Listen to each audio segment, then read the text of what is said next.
Hello guys, welcome to my channel, and today pag-usapan natin ang mga free website na pwede kang matuto ng mga basic skills as a virtual assistant. So malamang ikaw ay nagtatanong na gusto kong maging virtual assistant, pero ano yung skills na i-offer ko sa mga client? So good thing today, I have three amazing platforms na pwede kang matuto at ma-upscale yung mga basic information or knowledge na meron ka. And this is totally free. Lahat tayo gusto natin ng free. So, these three websites na isi-share ko sa inyo ay talagang hakmang-hakma sa inyo upang matuto ka sa mga basic ideas and skills na pwede mo matutunan. And bago tayo pumunta sa mga sites na yon, kung ikaw ay bago pa lang sa channel ko, don't forget to subscribe, follow, and like para sa ganoon ay maging updated ka sa susunod na mga videos na i-upload ko sa channel na ito. So, di na tayo magtatagal. Let's go!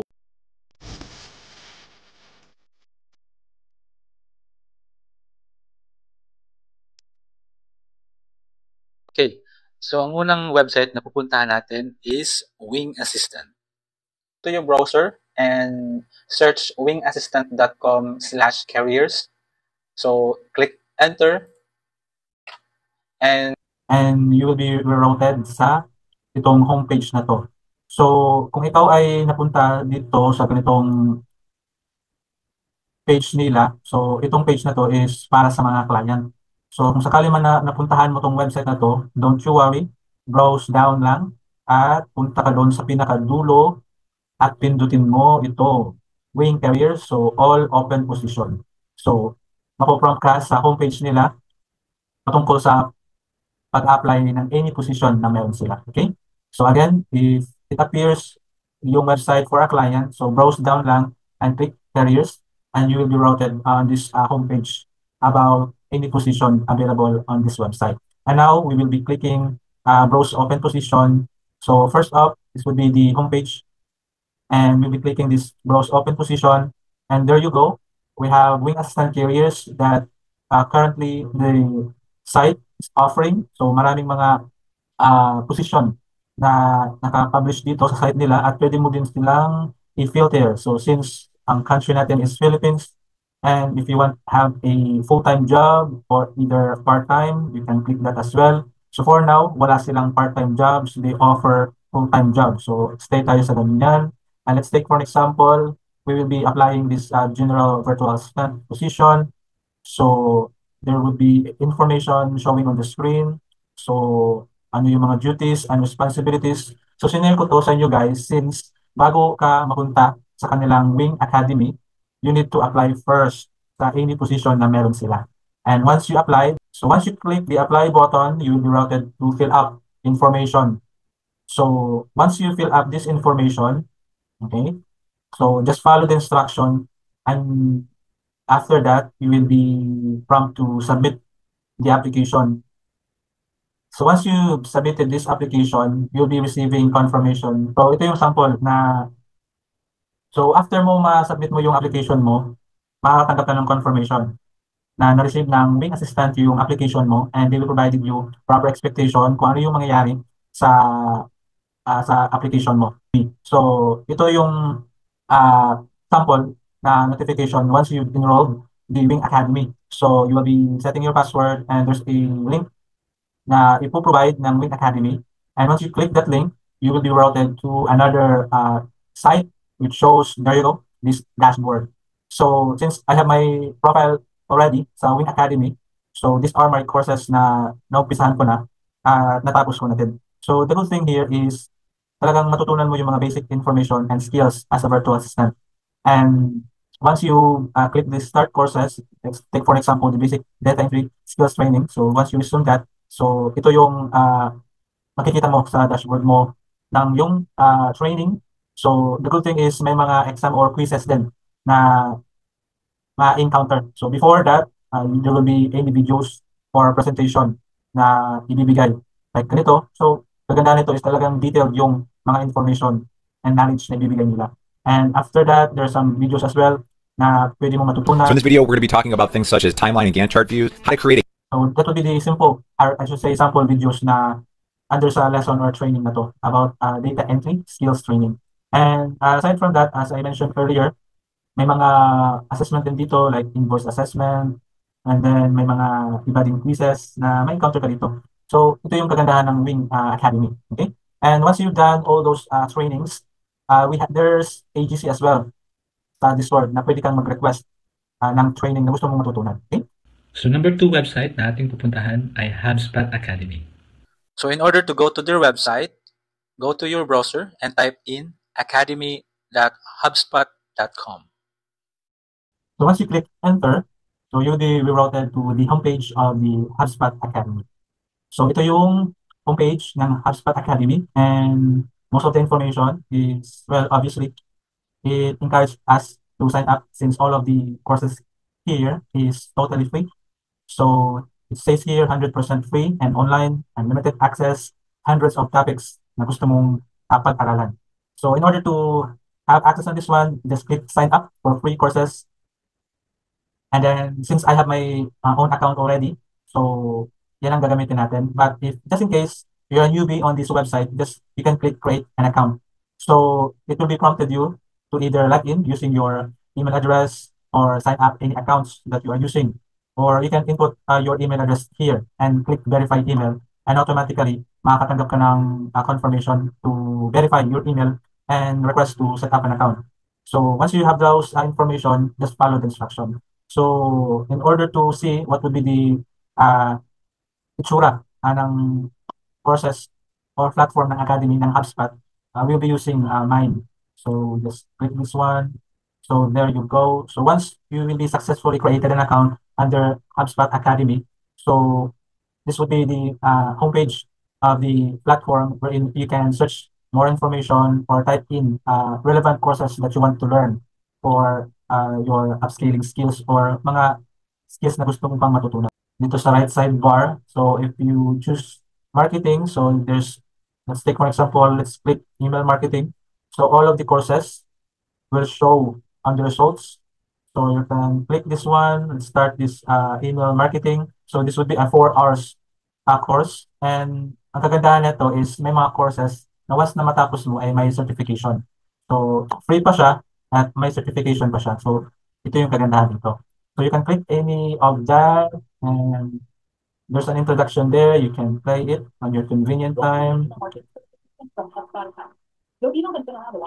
Okay, so you can play it on your own convenient time. And if you were interested in learning about email marketing, so you can click the enroll button. So there you go. You will be starting to have the session about the introduction to email marketing. You can play this button. And the good thing about this one as well is there are some resources based on the topic that you'll be discussing under this learning. So there's a download side where you can download those scripts and other information or tools or link that they're using on this lesson. So ito yung kagandahan niya. And once you've done doing that, so in the middle of this learning, every time na may mga lessons na matatapos is, syempre, may mga quizzes and then assessment and exam. So kung makikita mo dito, ikat natin to. So may 1 hour, sa dulo may 1 hour na exam. So make sure to take down notes. Then syempre, nag-aaral ka or nag-learn ka ng skills na to. So you need to be familiarized all of the information that needed so that by the end of this session or this any type of lesson, you'll be able to answer all the questions. Since after this one, you will be receiving a certification. Okay, so that's it. At ang panghuli at ang pangatlo na website na ating pupuntahan at tatalakayin ay Coursera. So in order to go to their website, go again to your browser and type in coursera.org. So after you click enter on your search bar, you will be rerouted on this homepage under coursera.org. So ito yung homepage ng Coursera, wherein it will be prompt to any learning information or lessons na pwede mong pag-aralan. So specifically, if you want to learn more on social media management or something like social media marketing, so Coursera has different types of lessons that they can offer. So since we're discussing about social media management, so kung may plano kang matuto sa social media management, so we can start with typing in or search the specific lesson. So let's type in social media management. Okay, tignan natin to kasi may lumabas na popular searches. So ito yung result ng social media management lessons or learnings na pwede mo mapag-aralan.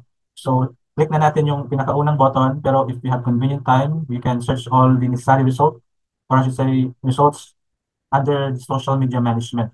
There would be fundamentals, get started with Facebook Ads Manager, introduction to social media marketing. So maraming mga lessons dito about social media management. So unahin natin i-click itong pinakaunang result, which is social media management. So you can click this one and you will be rerouted to this page again. So it says social media management. This course is part of Meta Social Media Marketing Professional Certificate. So if you want to get this lesson, it shows here, enroll for free. So what you'll learn if you will be taking these courses. So you will be learning how to establish and manage social media presence. You will be learning how to manage a content calendar for a social media presence. You'll be learning how to create a brand, tone, and voice for a social media presence. And you'll be learning as well on how to evaluate the performance of a content on social media and how to iterate on that performance. So maraming mga learnings o lessons na makuha mo and outcomes, mapipindot mo din yan, tapos earn as career certificate, so on and so forth. So if you try to visit this website on your convenient time, you can read all particular necessary information kung gustong matutunan itong specific na courses. So now, we will be clicking the enroll for free. And to set proper expectation pala, itong Coursera courses, though it's totally free, pero there are times na may mga charges na. So, yung charges niya is after sa time frame na ibinigay ni Coursera sa'yo. So, for these courses, if you will click the enroll for free, you will be prompted to this notification that there will be a $49 per month. But no worries, once you click subscribe, you will be prompted to put necessary information coming from you. And if you have a PayPal, so pwede mo i-input doon. At kung wala ka pang PayPal, pwede kang gumawa. And to set proper expectation, so as I mentioned earlier, since I tried this already, once you click the enroll and subscribe, so ang Coursera, magbibigay sa'yo ng time frame to learn this type of lesson. And most of the time, Coursera will provide 7 days or 1 week or 3 weeks para matapos mo yung courses na yan. And after that 3 weeks time frame or 2 weeks or 1 week time frame, doon na yung time na mag-charge na si Coursera. Pero before man sila mag-charge, matatapos mo yung course na yan. So kung hindi ka busy, talagang bibigay mo yung oras mo sa lesson na to, so matatapos mo siya. And after that, you will be prompt to any certification. And you will be included as well to their GC through email na makapag-interact ka din sa mga tao all over the world na nag-join din sa specific course na to. And as I mentioned, once you've done these courses and nakuha mo na yung mga learning na pwede mong malaman, so you can go to your settings right away and unsubscribe para sa ganun hindi ka ma-charge. Okay? So sana makuha mo yun agad para sa ganun hindi ka malito. So as I mentioned, to wrap up, this is totally free. Just so happen that there will be a time frame ng Coursera ay magbigay sa'yo. And after those time frame, may charges na. So make sure na matapos mo yung lesson bago mag-end yung time frame na binigay ni Coursera. And afterwards, don't forget to unsubscribe para sa ganun hindi ka ma-charge. Okay? Okay guys, so that's it. So we're done discussing all of those 3 websites. And ano pa hinihintay mo? Pili ka lang sa mga 3 website na yon na shinare ko sa inyo at start learning upang sa ganon ay masimulan mo na ang pagiging virtual assistant journey mo. So if you find this video helpful, don't forget to subscribe, click the like button, and share naman upang sa ganon ay updated ka sa susunod natin ng mga videos. So that's it. Thank you guys and enjoy learning. Bye-bye!